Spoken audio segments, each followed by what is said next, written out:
Alright, so I'm out on this super windy day, and on the inspiration of Andrew Joslin on Facebook and also Single Rope Junkies, I'm going to climb this big old white pine. Now, I know my tip's up over a couple branches. It's going over a dead one right there, but I'm not that super heavy, and I'm not going to put enough weight on that once I get up to it, I'll fix it up. But it's a big open grown white pine. You can see all of the limbs, the big laterals, big ones for a white pine actually, and then low, are all reaching to the southwest, heading for the light. This side of the tree has pretty much nothing but dead, so I'll be going up around this. Climbing on the rope wrench, KM3, my new tree motion saddle. I want to break it in a bit.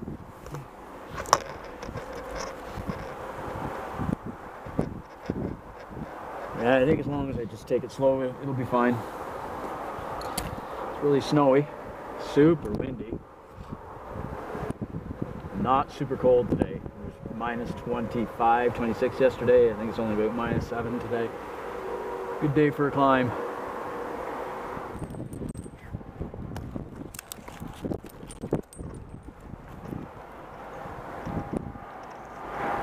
Huh.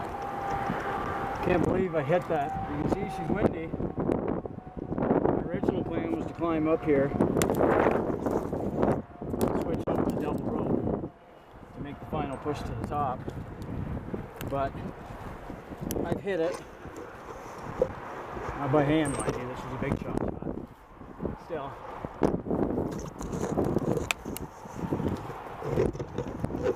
I got it.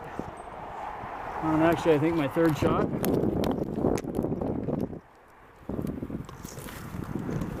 Break out here a little bit so I can check the view, and I'm going to do another redirect and put my line over top of this one here, just so I'm doubled. Feel a little more secure than on that little tip. You know, it's close to the stem. It is white pine live, which isn't bad if it's live. Just going through around another limb. Back up to the tip that I'm in, just because that is only about 3 inches maybe. At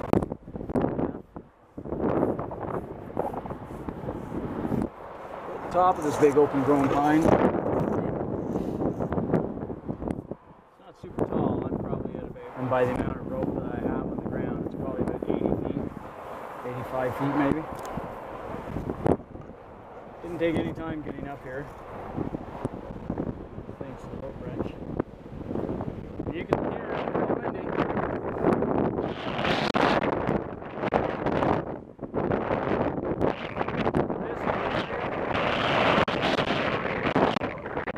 I'm up into the upper canopy here. You can see that there's a few other white pines around.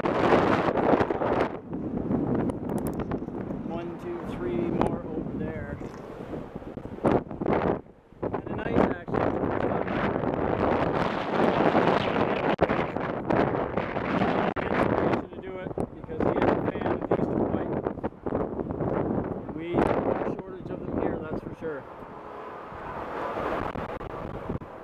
I used to live right over there. You look across that big open field. There's a farther field in the back, smaller one you can see. I used to hunt deer there and turkey, killed a couple of turkeys there, killed a deer there, 2 deer there with a bow. And my house, my old house, you could almost see it, but that's a big hemlock grove in there and right across the road. So I may go back there sometime next week. Trees. Not quite as sticky as these, although these ones in the winter time, I see what you mean, Andrew, they're not bad. I like it. So I climbed up on KM3 from New England Ropes, and I'd forgotten just how good the scent line that this is for working the rope wrench. It is, the foot ascender just glides right through that, and so does the rope wrench. It is perfect for ascents where you have to go a long way. You don't have to have hardly any line under it to feed through. Another thing too I'd like to mention too is that because it's wintertime, any of you other climbers, rec or pro, or working or climbing in the winter, you're wearing long-term clothing, there's technically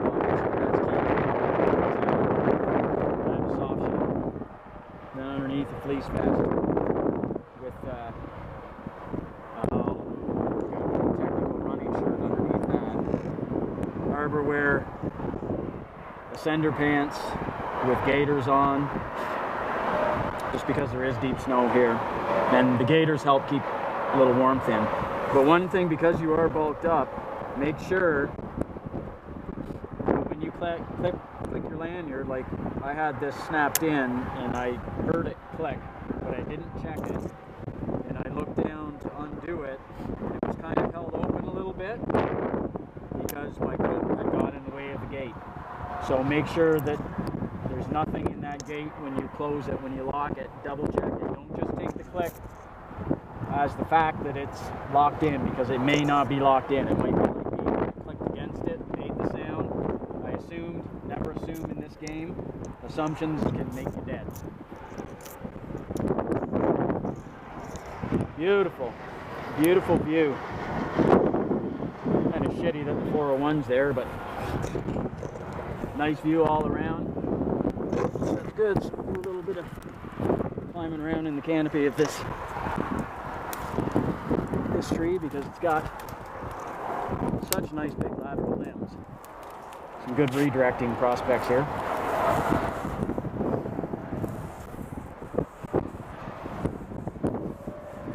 Normally you don't see the white pines in this area like that. Normally they're pretty devoid of limbs almost all the way up till you get into the upper canopy. But because this one is grown on this hill, has no competition, it's probably the oldest tree out of all these ones. It had a chance to really do the open grown, just to give you a better look of the inside, the canopy of this tree, or not the canopy, but the lower canopy down here. Just the massive lateral limbs that this tree has. Kind of a seldom seen thing that you see limb walking white pines. The only reason I can do it is because it does have these big laterals.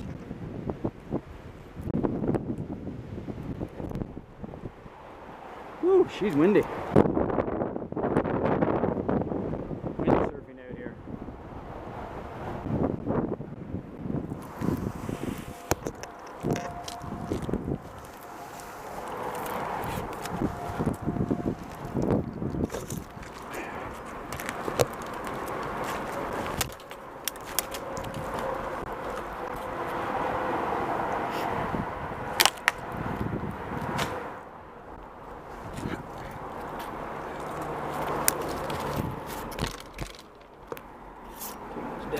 Here.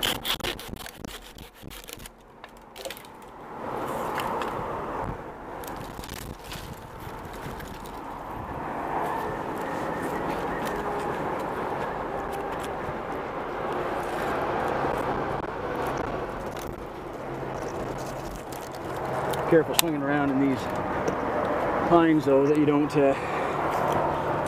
swing into something that's unpleasant. A lot of snags here.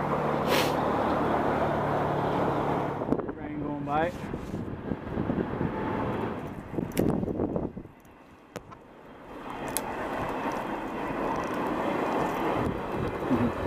Really pushing my luck and walking out on this white pine dead limb.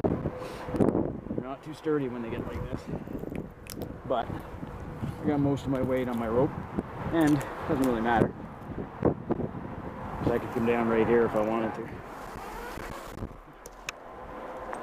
Bang.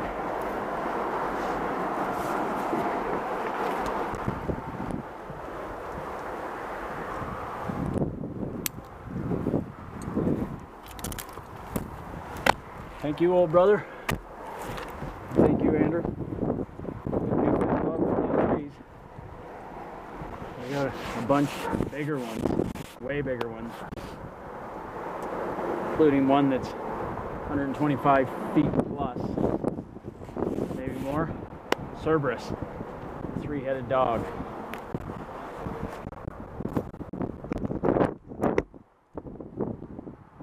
Till next time. Tend your whiskey climbers. No, one other quick tip. Climb white pines in the winter. You don't get sticky on you. And two, when you're winter climbing, bring a tarp. Even if it's just a small 4x6 like I brought. Put all your gear on the tarp. The wind's blowing this around a bit, but I mean, everything is still here. It doesn't get lost in the snow. It doesn't get soaking wet.